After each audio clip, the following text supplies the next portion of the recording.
അദ്ദേഹം CPM-ന്റെ സ്റ്റേജിൽ മഗ്രിബ് നിസ്കരിച്ചത് തന്നെ അത് ഫിഖ് അനുസരിച്ച് തെറ്റാം. കാരണം ലാ തുസല്ലു ഫി മബാരിക്കിൽ ലിബിലി ഫഇന്നഹാ മിനശ് ശൈത്വാനി എന്ന ഹദീസിലുണ്ട്. നിങ്ങൾ ഒട്ടകം മുട്ടുകുത്തുന്നിടത്ത് നിസ്കരിക്കരുത്, കാരണം അത് പിശാചുക്കളിൽ നിന്നുള്ളതാകുന്നു എന്നാണ് ഹദീസിന്റെ അർത്ഥം. അപ്പോൾ ഫാസിസ്റ്റുകളുടെ മുമ്പിൽ മുട്ട് മടക്കുന്ന മബാരിക്കുൽ ലിബിലെ എന്നുള്ളതിന്റെ കാലികമായ പുനരാഖ്യാനം അങ്ങനെയാണ്. ഫാസിസ്റ്റുകളുടെ മുമ്പിൽ മുട്ടുമടക്കുന്ന കമ്മ്യൂണിസ്റ്റ് പാർട്ടിയുടെ CPM-ന്റെ ആ മബാരിക്കുൽ ലിബിലിൽ ആ മുട്ടുകുത്തുന്നവരുടെ ആ സ്റ്റേജിൽ അദ്ദേഹം മഗ്രിബ് നമസ്കരിച്ചത് തന്നെ ആ നിസ്കാരം മിനിമം മക്രൂഹത്താണ്, കറാഹത്താണ് അദ്ദേഹം അതിലൂടെ ചെയ്തത് എന്നുള്ളത് വളരെ വ്യക്തമാണ്. ആരാണ് ഈ കാക്കാനൊക്കെ തലക്കെട്ട് കെട്ടി ഇറക്കിയത് എന്നറിയില്ല. തനി തറ ഹദീസിന് ഒരാൾ മനഃപൂർവ്വം ദുർവ്യാഖ്യാനം നടത്തിയാൽ തഹരീഫ് എന്നാണ് അതിൽ പറയാം. വൻ ദോഷങ്ങളിൽ പെട്ടതാണത് എന്നാണ്. മനഃപൂർവ്വം തമാശയ്ക്ക് വേണ്ടിയോ മറ്റോ മനഃപൂർവ്വം ഹദീസിനെ ദുർവ്യാഖ്യാനം ചെയ്യാം. ഏത് കുട്ടികൾക്കും മനസ്സിലാകുന്ന ഹദീസിനെയാണ് ഇയാൾ ദുർവ്യാഖ്യാനം ചെയ്യുന്നത്. എന്താണ് ഉമർ ഫൈസി ഉസ്താദ് CPM-ന്റെ വേദിയിൽ നിസ്കരിച്ചത് തെറ്റാണെന്ന് പറയാൻ കാരണം ഹദീസിലുണ്ടത്രേ. ലാ തുസല്ലു ഫി മബാരിക്കിൽ ലിബിലി, ഒട്ടകങ്ങൾ മുട്ടുകുത്തുന്ന സ്ഥലത്ത് നിങ്ങൾ നിസ്കരിക്കാൻ പാടില്ല എന്ന്. അപ്പോൾ ഒട്ടകങ്ങൾ മുട്ടുകുത്തുക എന്ന് പറഞ്ഞാൽ ഇന്നത്തെ കാലികമായ വ്യാഖ്യാനം ഈ CPM-കാർ പിന്നെ BJP-കാരുടെ മുന്നിൽ മുട്ടുകുത്തുന്നവരാണ്, അതുകൊണ്ട് അവിടെ നിസ്കരിക്കാൻ പാടില്ല എന്ന്. മൻ കദബ അലയ്യ മുതഅമ്മിദൻ ഫൽയതബവ്വ മഖഅദഹു മിനന്നാർ, എൻ്റെ പേരിൽ ആരെങ്കിലും മനഃപൂർവ്വം ഒരു കളവ് ഉണ്ടാക്കി പറഞ്ഞാൽ അവൻ്റെ സീറ്റ് നരകത്തിൽ റിസർവ് ചെയ്തു കൊള്ളട്ടെ എന്ന് മുത്തുനബി സല്ലല്ലാഹു അലൈഹി വസല്ലം തങ്ങൾ പറഞ്ഞിട്ടുണ്ട്. ഈ ജാതി സാധനത്തിനൊക്കെ എന്താ ചെയ്യേണ്ടത് ആലോചിച്ച് നോക്കി നിങ്ങൾ. ഒരു ഉളുപ്പുമില്ലാതെ ഇത്ര വലുപ്പമുണ്ടല്ലോ നിങ്ങൾ. ആ താടി നരച്ചത് വെയിൽ കൊണ്ടിട്ടൊന്നുമല്ലല്ലോ, പ്രായമായിട്ടെന്നല്ലേ. ഒരു ഉളുപ്പില്ലാതെ ദുർവ്യാഖ്യാനം നടത്തുക ഹദീസൊക്കെ. മബാരിക് ലിബിൽ നിങ്ങൾ നിസ്കരിക്കരുത് എന്നതിന് 2 കാരണങ്ങളാണ് നബി സല്ലല്ലാഹു അലൈഹി വസല്ലം തങ്ങളുടെ ഹദീസിനെ വ്യാഖ്യാനിച്ചുകൊണ്ട് പണ്ഡിതന്മാർ പ്രധാനമായിട്ട് പറഞ്ഞത്. ഒന്ന്, അവിടെ നജസ്സുകൾ ഉണ്ടാകാൻ സാധ്യതയുണ്ട്. മറ്റൊന്ന്, പ്രധാനപ്പെട്ട കാരണം ഈ ഒട്ടകങ്ങൾക്ക് നിഫാർ എന്ന് പറയുന്ന സ്വഭാവമുണ്ട്. അതായത് അവകൾ ആക്രമണ സ്വഭാവം ഉള്ളവരാണ്. അപ്പോൾ നിസ്കരിക്കുന്ന സമയത്ത് സുരക്ഷിതമല്ല, അതിനെ പേടിച്ച് നിസ്കരിക്കേണ്ടി വരും. ഈ ഒരു സാഹചര്യത്തിൽ ആ ഒട്ടകങ്ങൾ മുട്ടുകുത്തുന്ന സ്ഥലത്ത് നിസ്കരിക്കരുത് എന്ന് പറയാനുള്ള കാരണം ഇതാണ് എന്ന് ഇമാം നവവി റളിയല്ലാഹു അൻഹു അദ്ദേഹത്തിൻ്റെ ഗ്രന്ഥത്തിൽ രേഖപ്പെടുത്തിയതായി കാണാം. അതിനെ കൊണ്ടുപോയിട്ട് പച്ചയായ ഏത് കുട്ടികൾക്കും അറിയാവുന്ന ഹദീസിനെ തനി തറ ഭാഷയിൽ ദുർവ്യാഖ്യാനം നടത്തുന്ന ഇയാൾ എന്തിനാണ് ഇങ്ങനൊരു ഹദീസ് കണ്ടുപിടിച്ചത് എന്നറിയോ? ഉമർ ഫൈസി ഉസ്താദ് ജമാഅത്തെ ഇസ്ലാമിയെ വിമർശിച്ചതിൻ്റെ പേരിൽ. ജമാഅത്തെ ഇസ്ലാമിയെ വിമർശിച്ചത് ഇയാൾക്ക് ഒട്ടും ഇഷ്ടപ്പെട്ടിട്ടില്ല. അതിനുവേണ്ടി ഹദീസിനെ പുതിയൊരു വ്യാഖ്യാനം നൽകിക്കൊണ്ട് തനി തറ ഭാഷയിൽ ദുർവ്യാഖ്യാനം നടത്തിയിട്ട് ഇയാളെ പോലുള്ള തന്തമാർ കടന്നു വരുമ്പോൾ തനി തറ ഏർപ്പാട് എന്നേ ഇതിനെ സംബന്ധിച്ച് പറയാനുള്ളൂ. എന്നിട്ട് ആ ജമാഅത്തെ ഇസ്ലാമിയെ വെളുപ്പിക്കാൻ വേണ്ടിയിട്ട് ഇയാൾ ഒരു വിപ്പല ശ്രമം നടത്തുന്നുണ്ട്. അതൊന്ന് കേട്ട് നോക്കി. എന്താണെന്നറിയോ? വയുഖ്തലു ഇൻ അഖ്റജഹ അൻ വഖ്തി ജംഇൻ കസ്ലൻ ഇല്ലം യതുബ് എന്നാണ്. അതായത് വയുഖ്തലുൽ മുസ്ലിമുൽ മുക്കല്ലഫു ത്വാഹിറു ഹദ്ദൻ ബിളറബി ഉനുഖി, ശുദ്ധിയുള്ള മുക്കല്ലഫായ മുസ്ലിമിനെ കൊല്ലപ്പെടണം. ഇൻ അഖ്റജഹ, ആ നമസ്കാരത്തെ അവൻ പുറപ്പെടുവിച്ചാൽ, അവൻ ഒഴിവാക്കിയാൽ, അൻ വഖ്തി ജംഇൻ ലഹ, ആ നിസ്കാരത്തിന്റെ ജമ്മിന്റെ വക്കത്തിനെ തൊട്ട്. അതായത് നിസ്കാരം ഉപേക്ഷിക്കുന്നവനെ കൊല്ലണം എന്നാണ് ഫത്ഹുൽ മൊയ്നി പറഞ്ഞിട്ടുള്ളത്. ഈ കിതാബ് ഉമർ ഫൈസി പഠിപ്പിക്കുന്നുണ്ട്.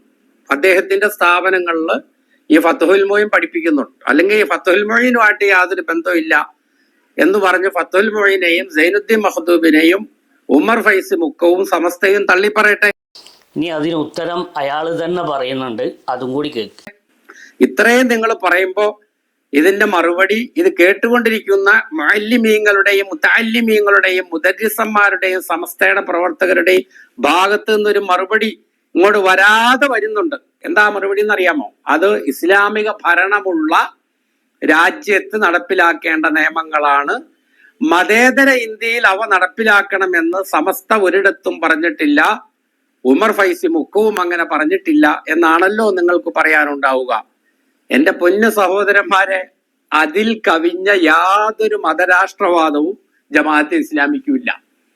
ഇത്തരം കാര്യങ്ങളെല്ലാം നടപ്പിലാക്കേണ്ടത് ഒരു ഇസ്ലാമിക ഭരണമുള്ള ഒരു ഇസ്ലാമിക രാജ്യത്താണ് എന്നാണ് കൂടി വന്ന ജമാഅത്തെ ഇസ്ലാമിക്കും മുജാഹിദുകൾക്കും എല്ലാവർക്കും പറയാനുള്ളൂ.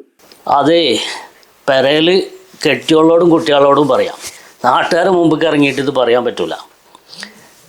ജമാഅത്ത് ഇസ്ലാമിയെ വെളുപ്പിക്കാൻ വേണ്ടിയിട്ടേ നാട്ടുകാരുടെ മുമ്പ് ഇറങ്ങിയിട്ട് ഇത് പറയാൻ പറ്റൂല.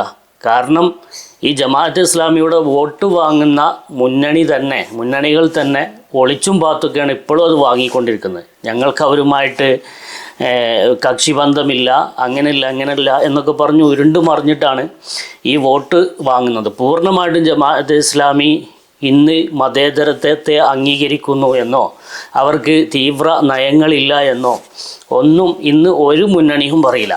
ഒരു മുന്നണികൾ പോലും പറയുന്നില്ല, രാഷ്ട്രീയ പാർട്ടികൾ പോലും പറയണില്ല. അപ്പോഴാണ് ഇയാളെപ്പോലുള്ള കിളവന്മാർ ഇതിനെ ഈ ജമാഅത്ത് ഇസ്ലാമിയെ വെളുപ്പിക്കാൻ വേണ്ടി വരുന്നത്. കാരണം ജമാഅത്ത് ഇസ്ലാമിയുടെ ഭരണഘടന ഇന്നും നെറ്റിൽ അവൈലബിൾ ആണ്, നിങ്ങൾക്ക് എടുത്തു നോക്കാം. ഹുക്കൂമത്ത് ഇലാഹി എന്നതാണ് ജമാഅത്തെ ഇസ്ലാമിയുടെ ആത്യന്തികമായ ലക്ഷ്യം. എന്ന് പറഞ്ഞാൽ ഇവിടെ ഇസ്ലാമിക ഭരണം സ്ഥാപിക്കുക. അതുകൊണ്ട് തന്നെയാണ് അവർ ആദ്യമായി കടന്നു വന്നപ്പോൾ അവർ പറഞ്ഞത് ഇവിടുത്തെ ഭരണവ്യവസ്ഥകളോട് ഒരിക്കലും സഹകരിക്കാൻ പാടില്ല, വോട്ട് ചെയ്യാൻ പാടില്ല, ഗവൺമെൻറ് ജോലി സ്വീകരിക്കാൻ പാടില്ല എന്നൊക്കെ ആദ്യം ഇവർ പറഞ്ഞു. അതൊക്കെ ഹറാമാണ്, നിഷിദ്ധമാണ്, അതൊക്കെ പിശാചിയൻ ഭരണകൂടത്തെ അംഗീകരിക്കലാണ്, അവരെ സഹായിക്കലാണ്, താഗൂത്തിനെ സഹായിക്കലാണ് എന്നൊക്കെ അവർ പറഞ്ഞു. പക്ഷേ പിന്നീട് അവർ നയം മാറ്റി, ഇസ്ലാമിക ശരീഅത്തിനെ അവരുടെ ഭാഷയിൽ പറഞ്ഞാൽ അവർ പഠിപ്പിക്കുന്ന, അവർ മനസ്സിലാക്കിയിട്ടുള്ള ഒരു ഇസ്ലാമിക ശരീഅത്തുണ്ട്, ആ ശരീഅത്തിനെ അവർ ഭേദഗതി ചെയ്തു. എന്നിട്ട് എന്തു പറഞ്ഞു? ഇസ്ലാമിക ഭരണം ഈ രാജ്യത്ത് ആയിത്തീരുന്നത് വരെ നമ്മളതിനെ ആക്കിയെടുക്കണം, ആയിത്തീരുന്നത് വരെ നമ്മളെന്താകുക, ഇതിലൊക്കെ പങ്കാളികളാക്കുക. എന്നിട്ട് അതിന് നമ്മൾ ഇസ്ലാമിക ഭരണം ഹുക്കൂമത്തെ ഇലാഹി ആക്കി തീർക്കുക, ആക്കി തീർത്തതിന് ശേഷം ഇതൊക്കെ നടപ്പിലാക്കുക. ഇതാണ് ഇവരുടെ നയം.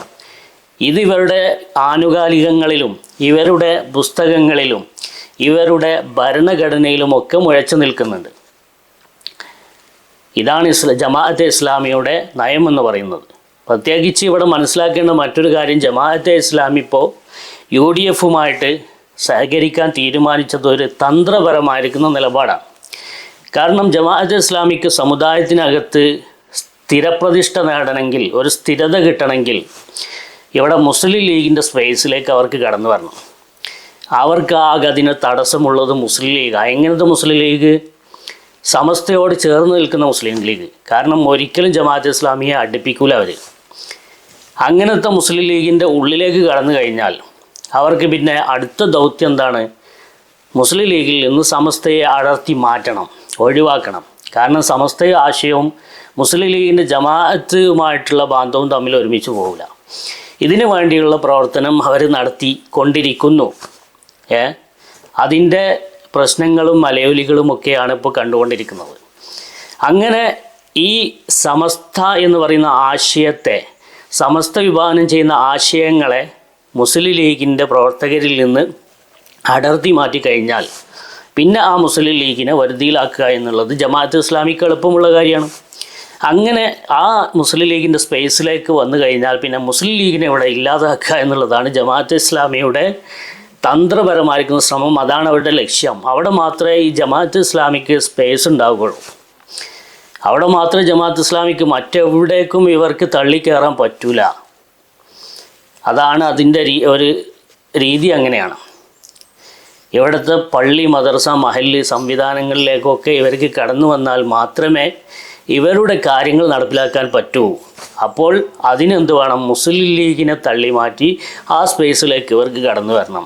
അതിന് മുസ്ലിം ലീഗിനെ തന്നെ ഉപയോഗപ്പെടുത്തുക എന്നുള്ളതാണ് ഇപ്പോൾ അവർ നിർവഹിച്ചു കൊണ്ടിരിക്കുന്നതും ഏകദേശമൊക്കെ അവർ വിജയിപ്പിച്ചു കൊണ്ടിരിക്കുന്നതും ചെയ്യുന്നതുമായ കാര്യങ്ങൾ. ഇതൊക്കെ കാണുമ്പോഴാണ് സമസ്തയുടെ പണ്ഡിതന്മാർ മാറി നിന്നോ, ശ്രദ്ധിച്ചോ, കേട്ടോ, നിങ്ങളുടെ പാരമ്പര്യമല്ല, ഇവരുടെ ലക്ഷ്യം കൃത്യമായിട്ട് അത് ദുരുദ്ദേശമാണ്, അവരുടെ ലക്ഷ്യം ശരിയല്ല, അവരുടെ മാർഗം ശരിയല്ല, അതിൽ പെട്ടുപോകരുത്, അവർ തീവ്രവാദികളാണ്, ഭീകരവാദികളാണ്, അവരുടെ ഭരണഘടന ശരിയല്ല, അവർ മതേതരത്തിൽ വിശ്വസിക്കുന്നവരല്ല എന്നൊക്കെ സമസ്ത അതിൻ്റെ പണ്ഡിതന്മാർ നിരന്തരമായി ഉണർത്തിക്കൊണ്ടിരിക്കുന്നത്.